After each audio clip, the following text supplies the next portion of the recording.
Friend, welcome back to e learning with Hina ma'am channel. आज का जो सेशन है काफ़ी इंपॉर्टेंट सेशन है। बात करेंगे क्यों इंपॉर्टेंट है, क्योंकि लगातार 10 के दम की श्रृंखला आप लोगों के बीच बनी हुई है। उसी सेशन के तहत आज हम लेकर आए हैं मोस्ट इम्पोर्टेंट क्वेश्चनों को। तो चलिए, ये श्रृंखला आपके बीच जब तक रहेगी, जब तक एग्जाम आपका हो नहीं जाता। इसके बाद भी मतलब अदर श्रृंखलाएँ बनी रहेंगी लगातार। तो चलिए, आज का मोटिवेशन कोड जो आपको ऊर्जावान रखेगा तथा औरों से बेटर तथा अलग करने के लिए प्रेरित करता रहेगा, क्योंकि हारा वही है जो लड़ा नहीं। आप हार नहीं सकते, क्योंकि आपने हार मानी नहीं। तो हंस मुस्कुरा रोना कम कर दे, जिंदा है तो जिंदगी की नाक में दम कर दे। तो चलिए, आज की श्रृंखला शुरू करते हैं, जो काफ़ी इंपॉर्टेंट है। जो क्वेश्चन है काफ़ी इंपॉर्टेंट है। अगर बात की जाए कायम क्या है, तो कायम क्या है, तो यहाँ पे राइट आंसर जो रहेगा उसे देख लेते हैं कि कायम क्या है। ये एक प्रकार का पाचकरस है, पेशियों का संकुचन एवं विमोचन है, भोजन का अवशोषण है, अमाशय व्यक्ति में भोजन का लेय के रूप में होना है।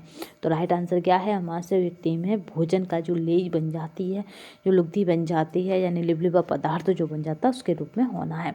अंतःश्वसन की क्रिया कहाँ होती है? अंगों में, अस्थियों में, ऊतकों में और इनमें से सभी में। तो अंतःश्वसन की जो क्रिया है वो कहाँ संपन्न होती है? तो वो ऊतकों में संपन्न होती है। एंजाइम क्या है? यह एक रासायनिक पदार्थ है। यह किसी पदार्थ अथवा उचित वातावरण में क्रिया करता है। और सी है, यह स्वयं परिवर्तित हुए बिना अन्य पदार्थों की रासायनिक क्रिया को प्रभावित करता है। उपयुक्त सभी। तो यहाँ पे जो राइट आंसर रहेगा वो क्या रहेगा? तो यहाँ पे जो राइट आंसर रहेगा वो रहेगा उपयुक्त सभी।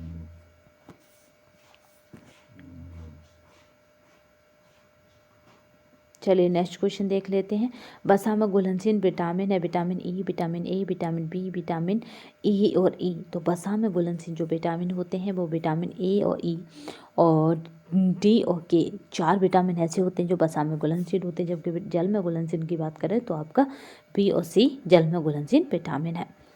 प्लाज्मा में पाई जाने वाली प्रोटीन है ग्लोब्यूलिन, फाइब्रिनोजन और एल्बुमिन और इनमें से सभी। तो जो प्लाज्मा होता है उसमें जो प्रोटीन की अगर बात की जाती है तो मोस्ट इम्पोर्टेंट क्वेश्चन बन जाता है, क्योंकि हमारा जो प्लाज्मा है उसमें कौन सी प्रोटीन पाई जाती है ये हमें क्या हो पता होना चाहिए। तो इसके अगर बात की जाए कि कौन सी प्रोटीन पाई जाती है, तो यहाँ पे जो राइट आंसर रहेगा वो रहेगा इनमें से सभी। निम्न में से किस वस्तु का उत्सर्जन स्वस्थ शरीर के मूत्र में नहीं होता है? अगर कोई व्यक्ति स्वस्थ है तो उसके मूत्र में नहीं होगा यूरिक एसिड, ग्लूकोज और नमक। तो आपको पता है कि जिसको डायबिटीज होती है उसको क्या है, मूत्र में ग्लूकोज की मात्रा निकलती है, तो यह स्वस्थ शरीर से नहीं निकलता। दालों तथा फलियां किस पोषक तत्व के उत्तम स्रोत हैं? वसा, खनिज लवण, कार्बोहाइड्रेट, प्रोटीन।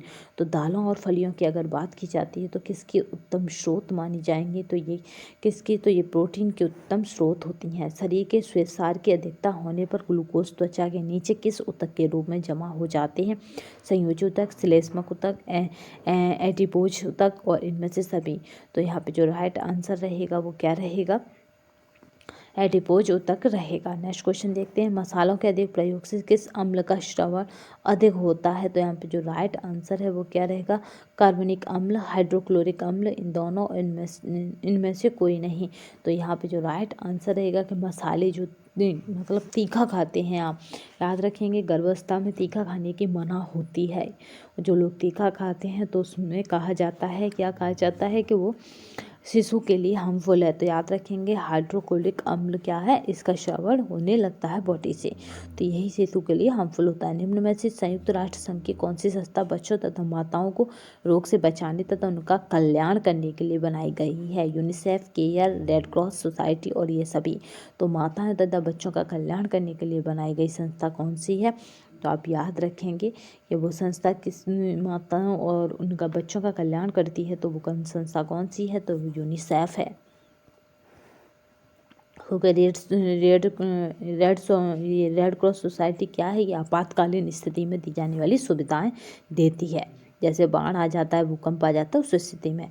प्रत्येक वर्ष फसल के समय खरीद लेना चाहिए चावल, आटा, घी, आलू। तो जब फसल आती है तभी हमें खरीद लेना चाहिए। तो हमारा जो होता है वो फसल पर खरीदा जाता है, तो वो चावल होता है। सबसे ज़्यादा ध्वनि का शोर निम्न में से किससे है? तो यहाँ पे जो राइट आंसर रहेगा फौजी राइफल, हवाई हमले में रसायन और लाउड स्पीकर और रॉक संगीत। तो यहाँ पे राइट आंसर क्या रहेगा, फौजी राइफल, इसमें सबसे ज़्यादा ध्वनि होती है। तो चलिए आज हमने 10 की श्रृंखला कंप्लीट कर ली, यानी 10 का दम कंप्लीट कर लिया है। नेक्स्ट सेशन में फिर मिलेंगे, तब तक के लिए धन्यवाद। वंदे मातरम, जय हिंद।